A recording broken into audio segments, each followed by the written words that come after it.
All right, if we can get everyone seated and finish up your conversations. If you need to grab some beer or pizza before you sit down, do that. But if I've got your attention, please clap once. Please clap twice. And please join me for a slow clap for yourselves as we welcome you to the best event in the world, pretty much. Global Startup Battle. Welcome to Allentown. Welcome to Startup Weekend. Thank you all for being awesome.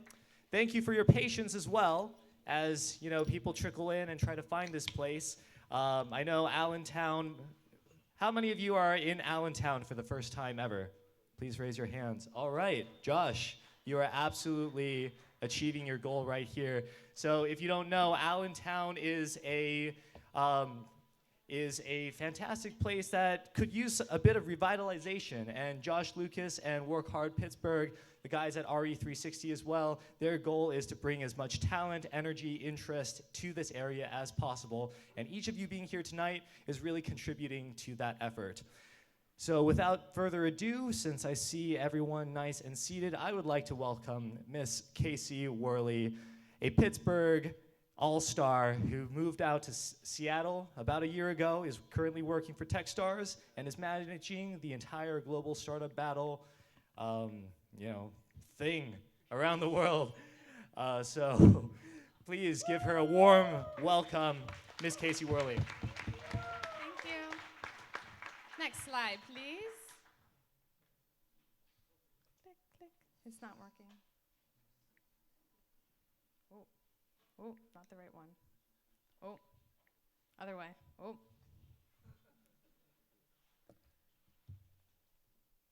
Sorry about this awkward moment. I don't have any jokes. And they'd all be about cats. Oh.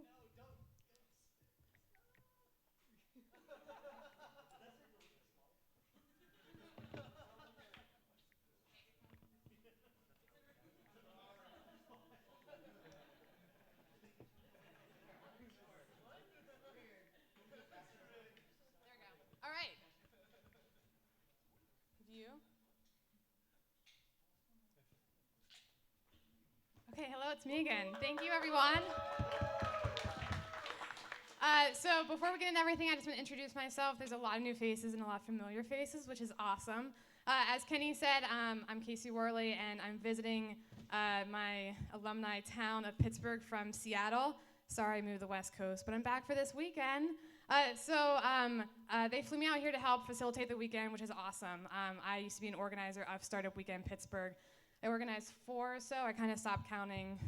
Then organized TEDx Grandview Ave and TEDx Pittsburgh. So love everything that's going on here in the scene, and it's awesome to see it growing kind of from afar. As he mentioned, I'm marketing manager at Techstars, which is a worldwide accelerator, and now the new home of Startup Weekend and other startup programs to help entrepreneurs like yourselves. Next slide, please. So what a weekend it's been. And before we start talking about that weekend, for all the attendees here, we kind of did this Friday. It was kind of really cool to see. Who's first time at a startup weekend this weekend? Look at all those hands. That's pretty awesome. From the amount of startup weekends I've been to, I don't know if I've ever seen that many hands, like new first time. So congrats everyone for making it through the weekend. It was quite a weekend, 54 hours of hard work at Work Hard. See what I did there? And teams were really learning what it's like to be an entrepreneur. Some come because they've done this a couple times. They come because they want to see what the startup industry is all about, that they have an awesome idea, they want to leave their corporate job, and I think everyone got a great experience this weekend doing that. It was tough. It was fun.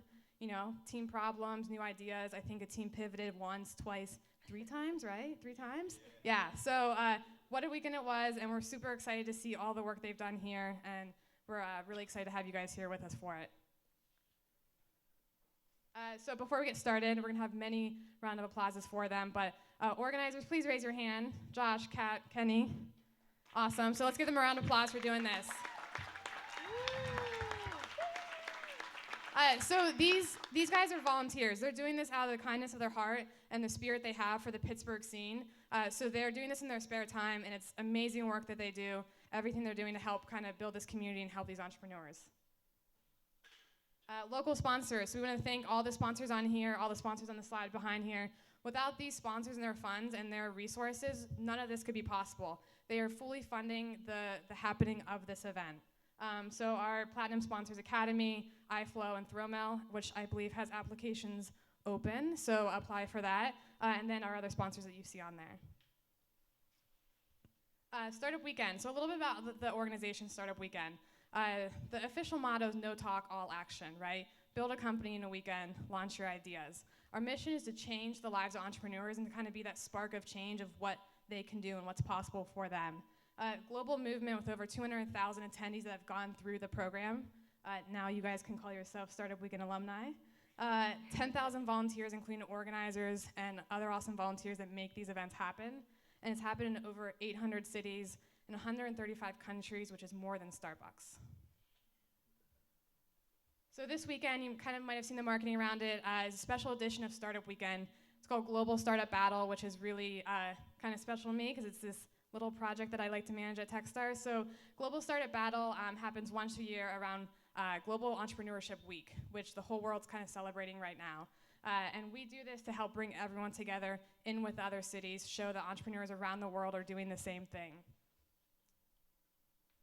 So we'll talk about this later because it's a lot for the teams and the attendees, but all these global sponsors are giving these teams opportunities to compete on after this. So we're gonna have local winners, awesome, and then every team from tonight, winners or not, can compete on into Global Startup Battle with these different competition tracks from our sponsors like Google, YouTube, MrCoffee.co, and everyone you see up there. Also happening this weekend as part of Global Startup Battle is this map and every single little red dot. So it's 123 cities, cities in 50 countries. So you guys are part of this awesome movement everywhere from South Africa to Australia to over in Seattle too. These are the local prizes from our awesome sponsors that the winners will win tonight. Things from Academy, Throwmill, Blue Tree, iFlow, Community Elf, and ClearMind. And the reason we're here tonight, awesome judges. So I want to thank them for donating their time to help guide these teams towards their next steps. We have Alana Diamond with Alpha Lab, Emily with Awesome Pittsburgh and Kiva City, Phil Laboon with iFlow, Dawn with Blue Tree, and Courtney with Abilla Life. Thanks, guys.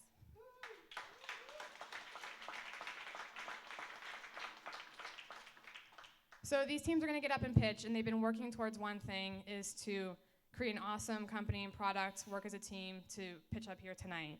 This is a judging criteria that the judges are going to look at that you can keep in mind as you're seeing these pitches. So they've been working towards validation.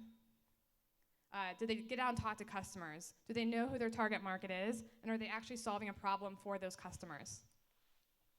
Execution and design. Do they have a prototype? Do they know their MVP? Do they have a technical demo, and does it look nice? And the business model. Are they really solving a problem? Is it unique out in the market? And can they make money? So before we get to pitching, I'll just say how it's going to go if you've never been to a startup weekend. So all teams will have 4 minutes to pitch, and we're really strict on that 4 minutes. So if we get ruthless, that's why. So 4 minutes to pitch, Q&A with the judges for 3 minutes. If you have other questions after, feel free to follow up, but we want to keep this quick tonight. So 4-minute pitch, 3-minute questions. So we just ask the teams that if you're on deck for the next one, make sure you're getting your tech check ready. That'll help everything out. And most of all, have fun tonight. It's been a crazy, stressful weekend, but you guys have done awesome things, and we're just here to celebrate what you've done, all of your hard work. And a quick note, as you're kind of watching things, tweet with hashtag SWPGH. To let us know what you think, to tell other Pittsburgh people what you're seeing. And also GSB 2015, we have a huge hashtag battle going on with I think almost 300,000 tweets right now, so get in on that too. And without further ado, as this little guy is excited as we are, it's time to pitch. So, Tech, Josh, are you guys ready? Nutribliss is first. Woo!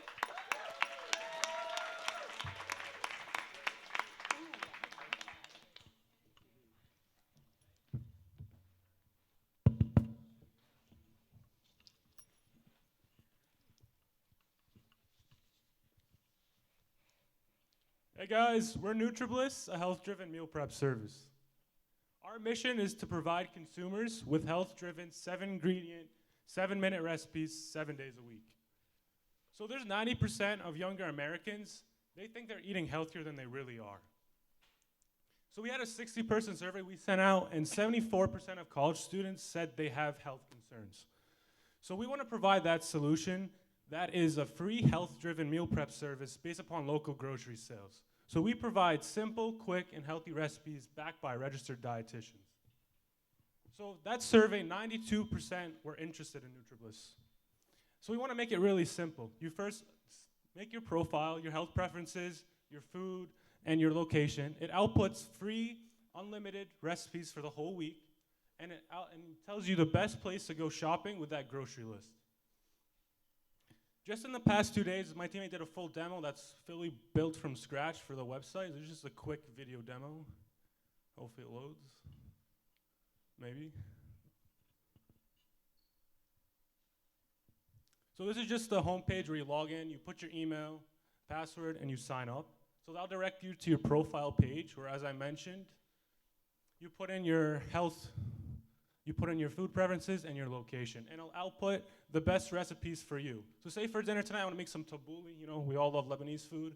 So you get that recipe list. It'll tell you the best grocery store to go buy that from. So in Oakland, it's Sultan Bay, so you just stop by there and get those groceries.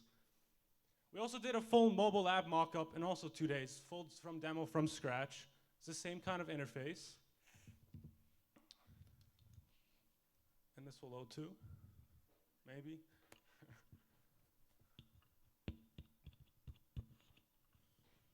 It's a 20-second video, takes 20 seconds to load. Anyways, so sign up, you have your preferences, look at that smile. Anyways, so you have a recipe list. Say you want to make one meal for today, the same thing, you get a full grocery list. And then here you can edit the list, add groceries, and remove groceries. So you have at home, you have extra groceries that you just want to not shop for. So it gives you more of an ability, like a to-do list with your groceries. So moving on, and also gives you the map, location, and stores to go to. So we talked to a registered dietitian. She said this is the best thing for college students. I actually met her before. She worked for GNC. She was product development. Now she has her own meal prep service called Fresh Fix. She prepares full meals and delivers them. So I just got her input from that. So we want to target this initial target market. As we saw in our survey, the Pittsburgh college market is huge. 95% of the younger generation, they say they have problems maintaining a healthy diet. So we interviewed 30 people. We went to Hillman Library in Oakland, 9 o'clock at night. We got 30 interviews. 12 of them said inconvenience was a thing, 19 said time, and 9 said it was just a money issue. So 100% said food nutrition is important to them, 70% said they put some effort, 90% said they'd use our app, because previously none of them were doing the right stuff. So Pittsburgh alone, they have a lot of healthy you kind of initiatives all across Pittsburgh, through Pitt, CMU, and Duquesne, so there's a huge potential market. And our revenue model. We don't make money through our users, but through in-app promotions through our website, through data analytics that we give to grocery stores, and through future features we hope to implement, like grocery delivery and grocery pickup. So to keep engaged users, we want to have purchase points, gamification, leaderboards, nutrition automation, just to keep them engaged. And our value prop is both for individuals, make it individualized, and for our partners, have new and repetitive customers, and actually valuable data. Bombay Market said if this is directly for students, we would pay for a service. We talked to VP of Allegheny Health. He said this is a good way to connect insurance to millennials. And Giant Eagle said this is applicable.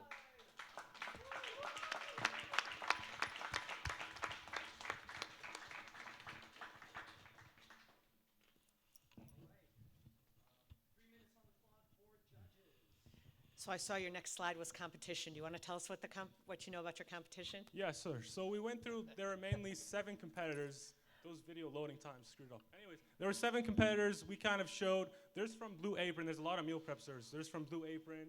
There's recipe apps called Zapinga. There's 8Fit. But none of them have the comprehensive full view. We give individualized with the health profile, the food preferences, and the location. And we kind of make it 7 ingredients or less simple, 7 minutes or less to prepare. And it's best for you. So it's individualized. You have a registered dietitian backing you. There's nothing that has that full comprehensive thing. And the user gets it all completely free. So the way we make money is through our partners, through the data. Yeah.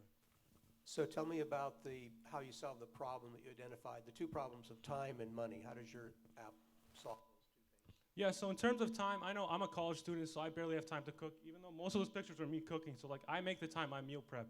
And everyone has the education and knows how to do that. So in terms of time, everything's provided for you up front. You don't have to spend the time seeing what you're gonna make for the week. You don't have to spend the time looking for what's on sale. You don't have to spend the time portioning out everything. Everything's given to you up front. In terms of convenience too, that's why we added the location feature. So say like you're in Oakland, you wanna stop by Sultan Market instead of going to Giant Eagle, you'll stop by Sultan Market because that's closest to you and they have the best deals for you. Or say you want to go stop by 2 grocery stores, go to Aldi and Giant Eagle, you can get even better deals. So I have a question, just logistics. With college students, a lot of them live in dorm rooms. So how do you propose them like storing their food and cooking their food? Yeah, so when we talked to people, we saw there was a majority of them that were freshmen, and not a majority, more of them were upperclassmen. But freshmen said that even though they have a meal plan, they go out of their way to get more healthier meals. So they have like a mini fridge in their dorm. And most of our customer potential customers will be those that live off campus, including myself, because they're the ones that don't have the time to cook. They don't have that meal plan anymore. So that's more of the target market. Even though that freshmen, they may find our service, they'll make it way to have it, because they said they have a meal plan, but they still have like a mini fridge in their room that they go out and buy stuff because market doesn't have what they want. They might be gluten-free, they may be vegan, they can be pescatarian, but market doesn't always satisfy like their needs at the school.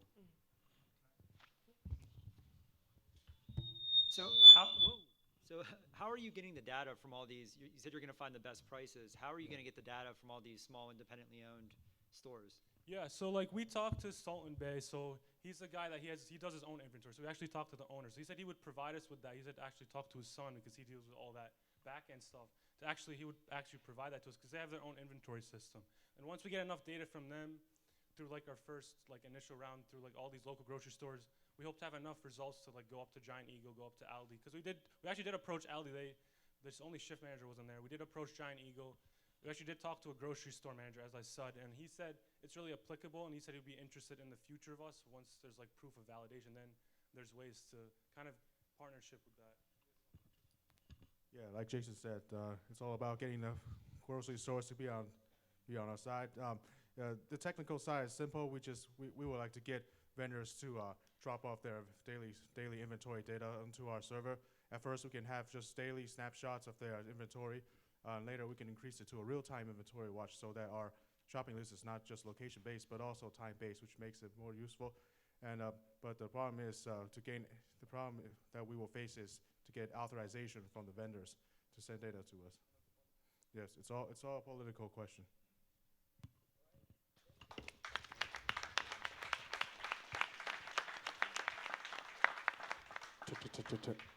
Thanks, guys. Next is Forge. You ready? Yeah. Oh, there you are.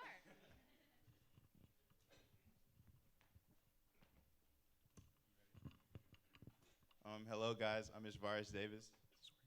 I'm from Georgia, and I attend the University of Pittsburgh. And I had a problem that a lot of people had coming from different places, moving somewhere else. I didn't know how to connect with people socially. I didn't know anyone in Pittsburgh.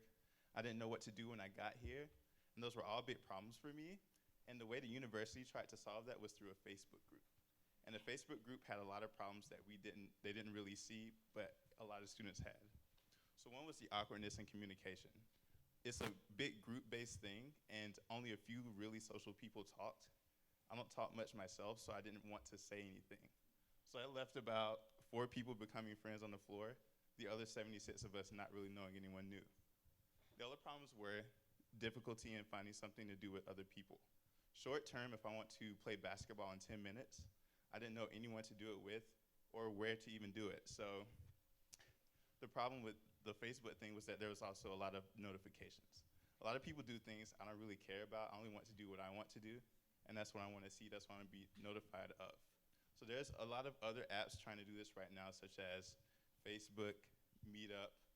There's a Google implementation of Who's Down and TossUp, but they all kind of left out the target that we want to hit. And this is Forge. It wants to use the ease of digital communication to overcome the physical problems we have interacting with other people if we don't really want to talk to them or we don't know them. So it'll be location-based and driven by events. So if I want to play basketball with someone, go out to eat with someone, do things like that, This will allow me to see other people that I might not know and do it with them. And these will also have notifications based on location. So if I'm not near enough to actually do this, I don't want to be notified of what people are doing. So 70% of people we talked to this weekend, we actually went to the college, we went to a few gyms, a few churches to try to see if this would work. And 70% of them said they would be interested if something like this was around. So in the middle here, this is a small mock-up we made. You can see all the events that we have, like food in 20 minutes or the gym. And to the far right, we'll allow for groups to actually coalesce themselves into something that people would be interested in. And our plan for growth is to roll this out to things like college freshmen, people like that. Maybe people moving into a new apartment building or moving across because we're graduating soon. We're gonna move to maybe different parts of the country. We don't know people at these places. So this would help people like that also. And we want to analyze and expand this to see if the users actually enjoy the social experience, if this actually helps. And if this does occur, then we'll reproduce for revenue. So we don't want the actual students or end users to pay for this. We want maybe the apartment owners or other people in charge to pay for this because they want their members to be socially happy and be able to connect to other people and keep those members around. So things like fraternities, sororities like that are driven by their member groups, and they need to keep those people around and maybe get new ones, and this will help. And that's what we want to do. And the team consists of myself, Arun Balaraman, and Peter Schaldner-Brand.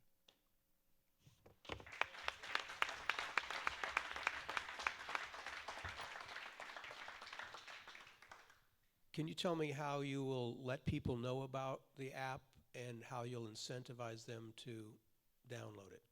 Right, so one of the big things we did was we talked to RAs, which are actually the heads of people, new students on the floor. And we want to allow them to actually maybe incentivize them by pizza, and they have like pretty much are in a control position over the students initially. So they can download the app, maybe get the whole floor to do it, and then it makes more sense because if 80 people are doing it, then more people are gonna do it, and it only takes about that many to do something like that. Can you tell me a little more detail about how you expect to make money from it? So you mentioned some really good ideas about getting apartment buildings or maybe fraternities or sororities. Can you go in a little more detail? Thanks. Yeah, so that's an excellent question. And so we want to test this on the freshman basis first just to see if it works. But to make money, obviously that's the basis of how this world works. We want to go into membership-based groups, fraternities, sororities, professional organizations, such as the American Association of Engineers or Aerospace Engineers or the American Society for Mechanical Engineers. And there are a bunch of professional development groups that would benefit from having an informal networking app such as this. LinkedIn it's almost too formal. You have to send a message and it's a bit awkward. But for this, it would be like, hey, would you like to go out for beer? And through that, you would be able to informally connect. And I believe that if we show the value of this through freshmen and other people in frats and sororities, more professional groups would be able to adopt it on a paying scale.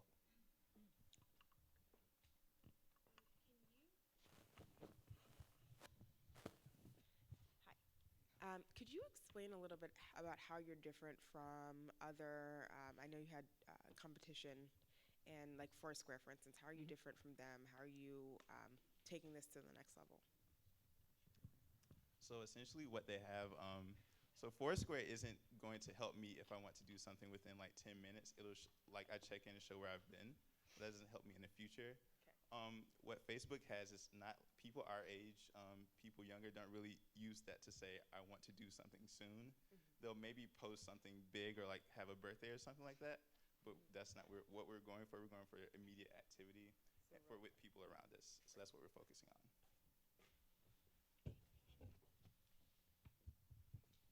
Are you nervous that once people get introduced, they're just going to start texting each other or using Facebook? Once you kind of make the introduction, the company pays, and now they're going to, just start texting each other? Right, so we've thought about that, and the problem with that is we want to offer different features. So right now out with Toss Up and Who's Down, it's almost you're sending out a message blast, and texting is essentially a message blast. What we want to do is we want to offer polls, possible just questions like yes or no answers, just to figure out, just to gauge activity, gauge interest, because people don't want to type out a quick answer. If they can just press something real quick, figure out if they want to do it or not, I think it would be better utilized than just a simple text message, you know. Also, text messaging doesn't have any technological ability behind it. You can text someone. There's no location services, no data services, which is what we would include into that. So maybe I will connect you with someone that's very similar to you, and you say you like to do certain activities. Text messaging isn't going to do that for you. Okay, great, thanks.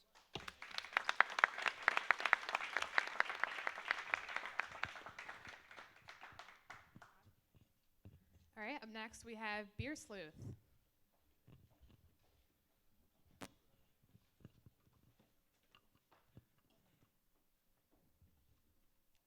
Hi, I'm Unsa from BeerSlueth. Can anyone tell me where I can find my favorite brew, Catch 22 Brew? Exactly.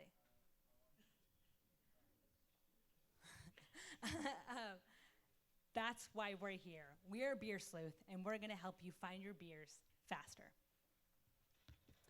Finding beers right now is incredibly time-consuming and difficult, and is unreliable in terms of data. We are gonna allow you to find beer in your exact location from where you're sitting right now. Using BeerSlueth, we'll be able to save time, save you the frustration of finding beers that are unreliably in an area where you're not sure, and will allow you to stay informed of the seasonal beers that are available and favorite your beers that you want to keep seeing in areas. Right now, the craft beer market is growing. There are over 400 beers available. We're gonna allow you to find those niche market beers so you can get your drink in your hand faster. Here is our product demo.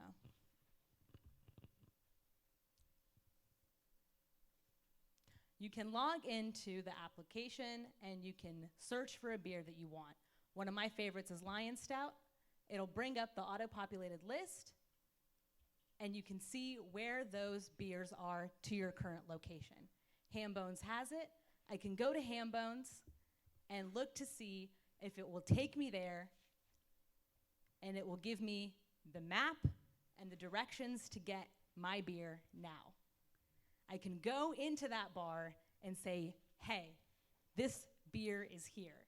That way, we can crowdsource the data and allow users to look at the inventory that we have. So let's take a look at the competitive landscape. She already touched on a little bit about the craft beer market. It's growing pretty rapidly, and we have a lot of competitors in the space, which also further help to validate our hypothesis. Untappd has over 1 million users. Beer Advocate has over 500,000 users. Rate Beer is a very fanatical, tight-knit beer reviewing community. And Tap Hunter is a beer searching service, but is quite dysfunctional. So BeerSlueth is different because it targets a core need of just finding a specific beer, as opposed to going on a website and doing beer reviews, or as opposed to a more social approach like Untappd has. So yesterday, Phil and I were the business customer discovery team, and we hung out at breweries and bars all day yesterday. It was actually pretty fun, and talked to people all day. And you know, I hung out at the Brew Gentleman Brewery. The guys said that they would be really interested in having a service like this because they distribute kind of sporadically, and so people that are trying to find their beers have a difficult time sometimes. And the majority of people that I spoke to aren't really using a beer app right now, but this is something that they'd be interested in. And we actually have over 40 users that are signed up. I have their names and emails written down in my backpack. So our business strategy, we're going to do a pilot program in Pittsburgh, beta test with a small group of users, continuously iterate and develop the product to make sure that it's technically sound and scalable. Once we amass users, we're going to use a pull strategy. So we're going to take our user base and approach bars and restaurants and offer them services such as heat maps, pushing promotion offerings, and also rankings based on search. So the team.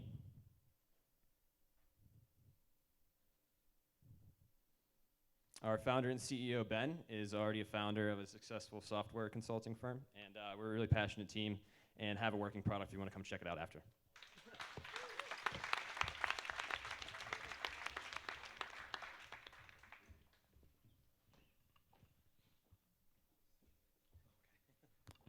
So help me understand where you get your data from. It's all crowdsourced, or is there any other data coming from anywhere? We did grab an initial database just to first feed it, but the crowdsourcing is really where the magic is, because knowing that Pumpkin was there 6 months ago is really irrelevant, right? You need to know that somebody verified that I, in fact, found Pumpkin yesterday. So if I go into Fatheads, they've got 120 beers on their menu. Do I sit in and put in 120 No. entrants, or just the ones that I'm buying? We actually gamified it a little bit, just like you might with Waze, for example. So when you go ahead and verify that the one beer you're looking for, the Lion Stout, is there, you get a few more things that if you verify whether they're there or not, you get another point. So we do not bombard you with it, just a couple more pieces of information to help keep it going. And tell us a little bit about your business model. How are you going to get revenue and monetize this? So when you look at the craft brew market, they are looking for expansion, right? Because there's still this microbrewery, and they really can't have a misstep, right? So they're doing really well in Pittsburgh, and they're looking at expansion. What city do we go to next? The one that's asking for us, right? And so we're going to sell that reporting to them. So we're really solving a problem for the beer drinker, but really what we're doing is capturing never-before collected data about what's being asked for instead of reacting to what was consumed. Is there a model in another industry where that's been successful? Not yet. That's 2.0. Yeah, that's what I was wondering.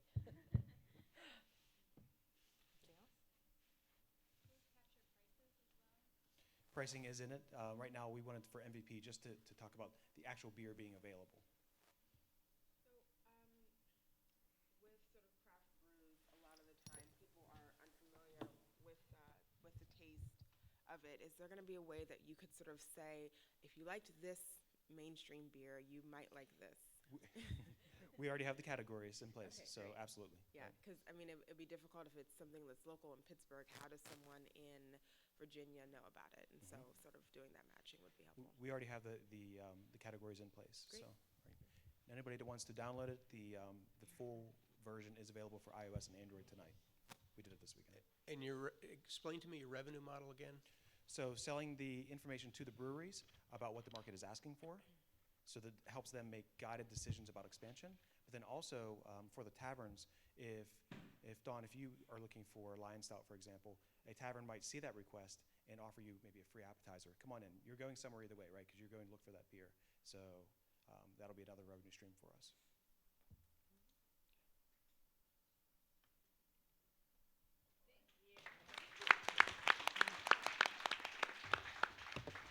Please use the microphone because it's going out to the internet. Without the mic, they can't hear you.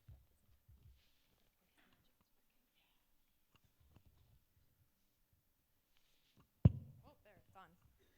Next, we have CoffeePay, and can I ask Team Sila to get on deck, please? Your whole team. Thank you.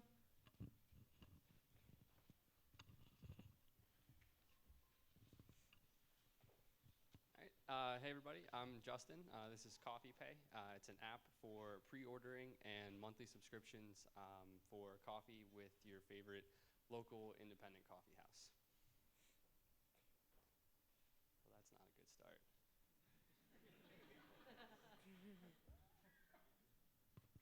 There we go. So Starbucks recently came out with this great feature for their app where you can go on, you can pre-order your coffee, go in, just pick it up from the store. The main problem with this is that Starbucks sucks. So what you really want to be able to do is have that same functionality, but be able to do it with your local coffee houses. So that's where CoffeePay comes in. What we do is you pull up the app, you can find local coffee houses in your area, and you can start to, you can prepay for your coffee. We have 3 different models that customers can use. You can either purchase a single item, doesn't have to be coffee, tea, whatever else they sell, it's all good, and prepay and go pick it up. Or we have 2 subscription models where you can subscribe to 30 beers a month at a specific coffee house if you do have a favorite one, or you can subscribe to the CoffeePay network and you can redeem those beers at each coffee house that you want to go to. Another feature that's kind of nice for us is you can also decide when you want to go pick it up. So as you pay for your single purchase or as you redeem, you can say, I want to pick it up now, or you can schedule in the future, or you can just kind of do it in real time. As you get to the place, you can click that you want to pick it up. When it comes to the shop owners, we do have some good benefits for them as well. First thing, we're going to allow shop owners to be able to push promotions out to the customers that are using the app.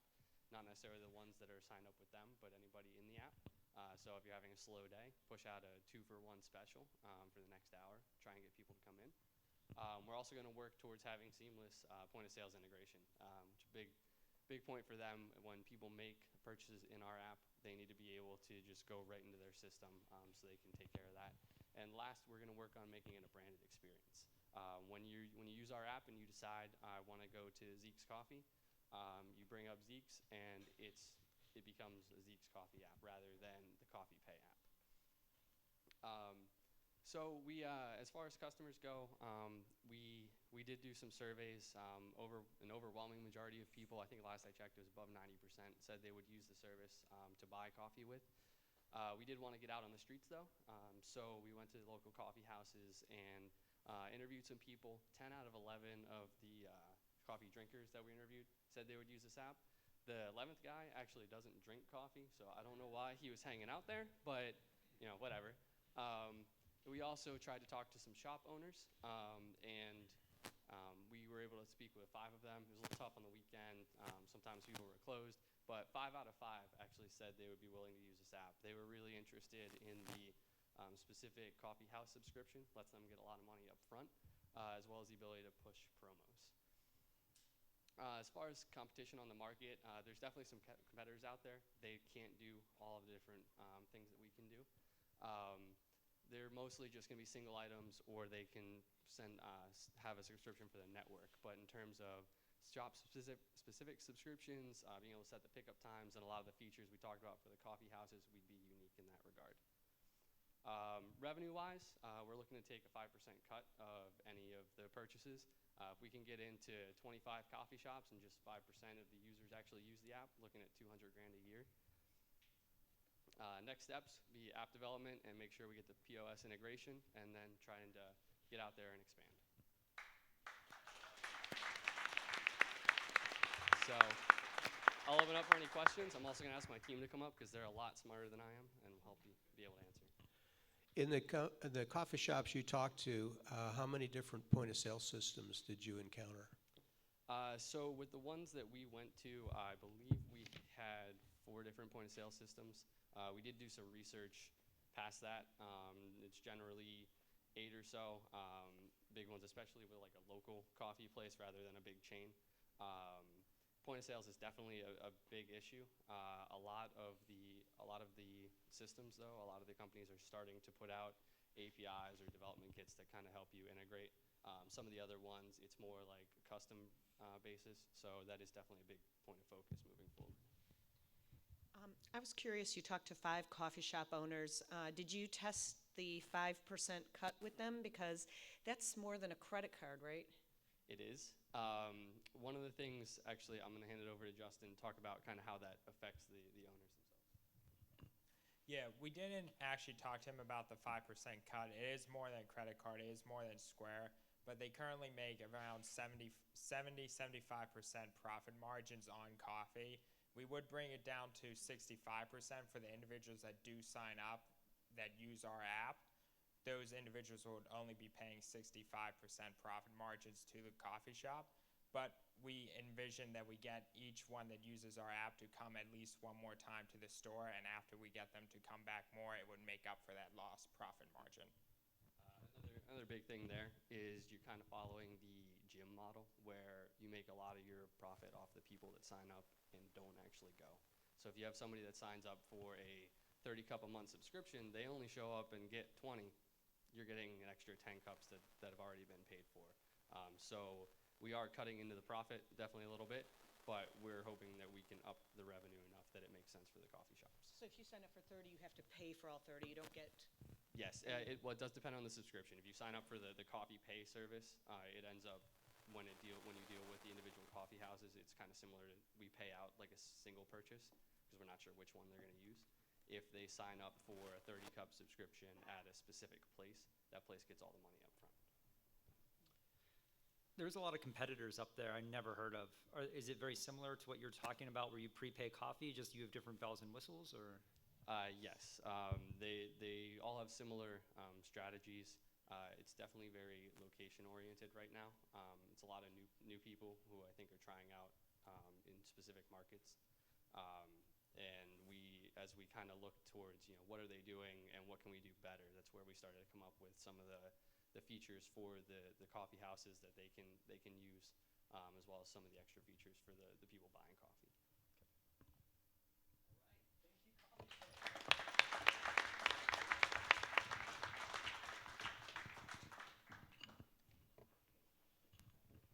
Thank you. All right, so now we're gonna take like a quick 10-minute break. Grab a beer, grab some cold pizza. Judges, catch up on your notes. We'll play some music, and we'll be right back in about 5-10 minutes. Thank you.